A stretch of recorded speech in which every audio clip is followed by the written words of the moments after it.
Hey guys, Misery here, back with another Serenial video, and today I'll be discussing whether or not you should pull for Chizuru before her banner goes away. So at the time of me editing this video, the Serenial 2026 roadmap just got released. So I wanted to make a disclaimer that this video was made and edited before the roadmap was released, but I vaguely wanted to touch up on the units that were mentioned in the roadmap just so I could get some insight and some options if you do want to skip Chizuru and save on what you can be expecting to see in the future and what you can be expecting to save for. So shown up on the screen right now is Serenial, the unit that we've been getting teased and known that was coming for the last few weeks. But what we didn't know was that she is a limited unit. She will not be going to the standard banner after she is done. But from what I've seen so far, her animations look sick and insane. And she will be getting released December 24th after Chizuru's banner ends.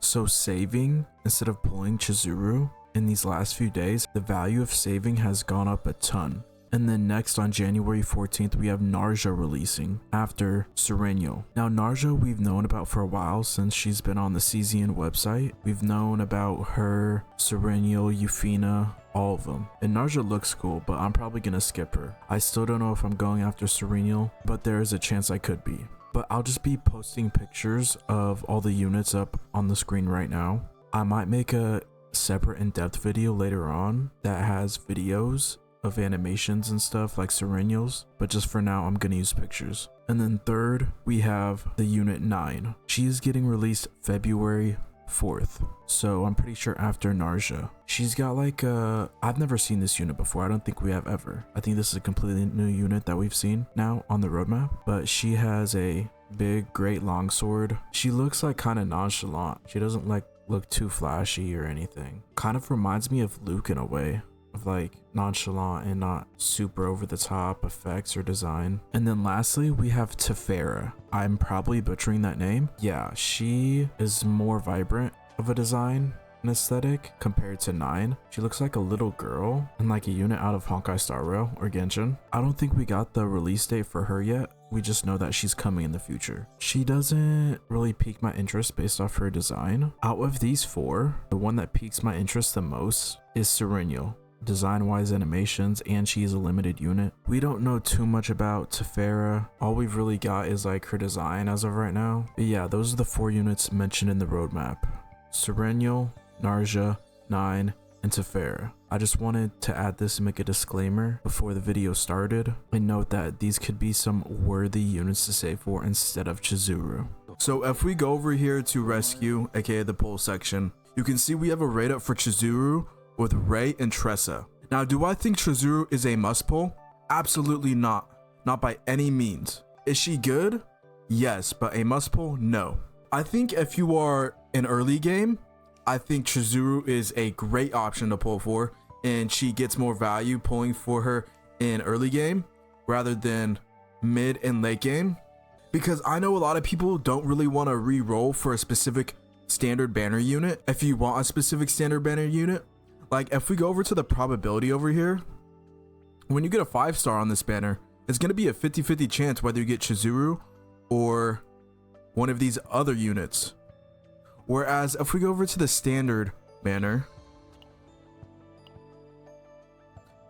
it is not a 50-50 here, and Chizuru is not on here. So if you want a specific unit on this list, it's going to be like a 1 in 12 chance to get them. But this only really applies if you're a new player and don't want to re-roll. And I know Serenial has like a bunch of new players. Yeah, I think early game when you don't have a more really like fleshed out roster or a ton of units, like you have like towards like kind of mid game and end game, that can also do the same things as Chizuru. She gets more value. And in my opinion, yeah, she's pretty good. She is above average. She is a psionic void unit.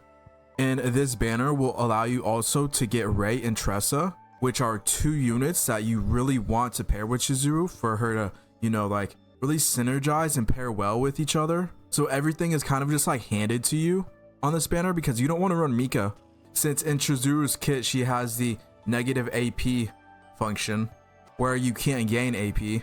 Now, me personally, I do not have Chizuru and I will be skipping her. She will not help my account in any piece of content. Like pulling her is kind of like useless for me unless like I just loved her and I just loved her design, her kit, the way she works. If you love her design and you love the way she works and you just love everything about her, then it doesn't matter whether she's good or not. Because I believe strongly in this game that you should just go for whoever you want, whoever you like, whoever's aesthetic and kit you like. Just play who you like and who you want. But I know there are a lot of gacha players out there that, you know, that kind of just go after the most strongest unit.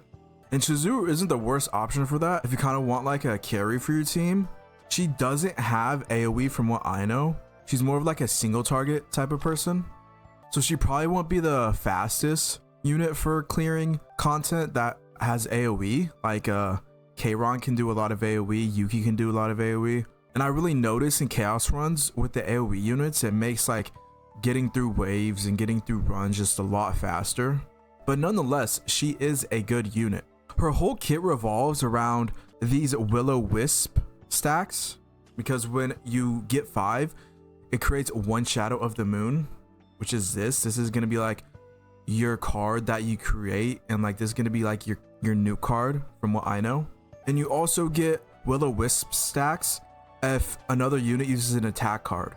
So like Tressa's 0 cost daggers stacks up Wisp for Chizuru a lot and is a really good synergy.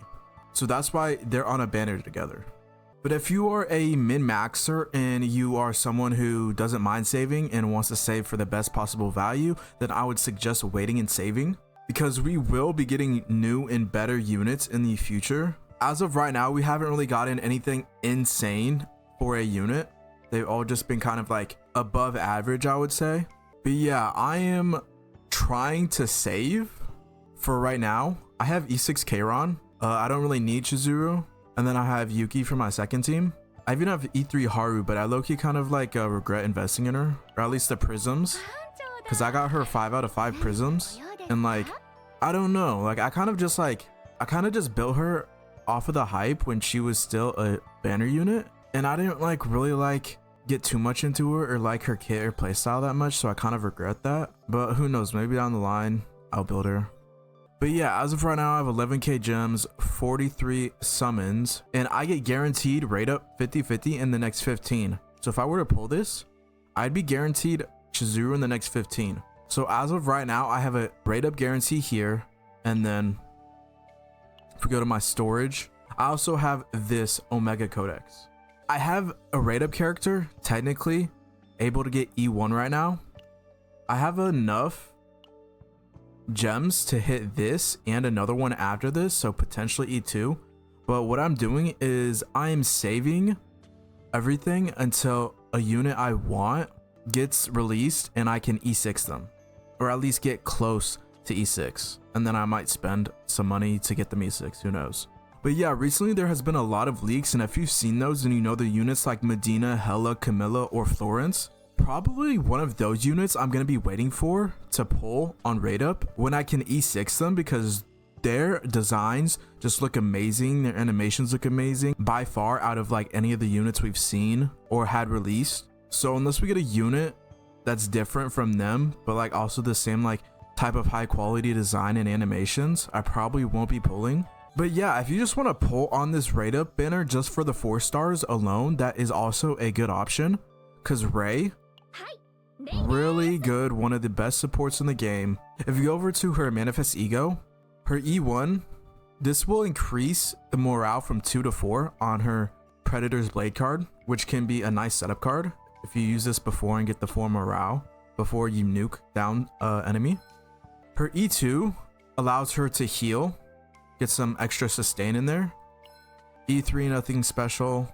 E4 is just plus 100% damage to her ego skill, nothing insane. E5, nothing important. And then E6 is really nice because this increases your allies attack card damage by 20%. I do not have this yet, and something like this would be insane for my Kayron because my Ray is currently only E4, but I can't pull E6 Ray unless I want to pull Chizuru, and I don't want to pull Chizuru. Yeah, I'm forced to skip and not get E6 Ray, sadly, but it's not the end of the world. And then Tressa, I don't know too much about Tressa, but I know that she is the main unit along with Cassius in the Great Rift ranking leaderboard, doing the cheese with Tressa, Cassius, and Mika. But I don't know too much about her and her ego manifestations in general, so I can't really speak on this, but I know she is a popular unit that everyone is using and loves and is grinding decks for currently for Great Rift. But yeah, just pulling on this banner just for the 4 stars alone can be worth it. If you don't want to pull Chizuru, that's totally fine. If you want to get some manifestation dupes on some of these, then that's totally fine and worth the value. But yeah, that's my thoughts on Chizuru, whether if you should pull or not. Maybe I influenced you to save or pull, either or. But in the end, just do what you want. Do what you like, do what you want. If you like the character, if you like the kid, if you like just like everything about him, pull for them and then use them. That's how I was with Kayron. I just loved Kayron's aesthetic, his animations, and just like everything about him. And that's why I pulled him and I went for E6 on him. And I even got his signature partner because he's just my favorite unit in the game by far. But we also don't have that many male characters in this game, and I'm not really like a waifu chaser. I like the badass and dope aesthetic of characters more than just waifus. I do plan on building Luke in the future. He might be my next main, who knows. But yeah, I think that'll be the video. If you enjoyed it and if it was informative, I would very much appreciate it if you would subscribe, like, and you can leave a comment down below what you want to see next. And until then, I hope you guys take care and peace.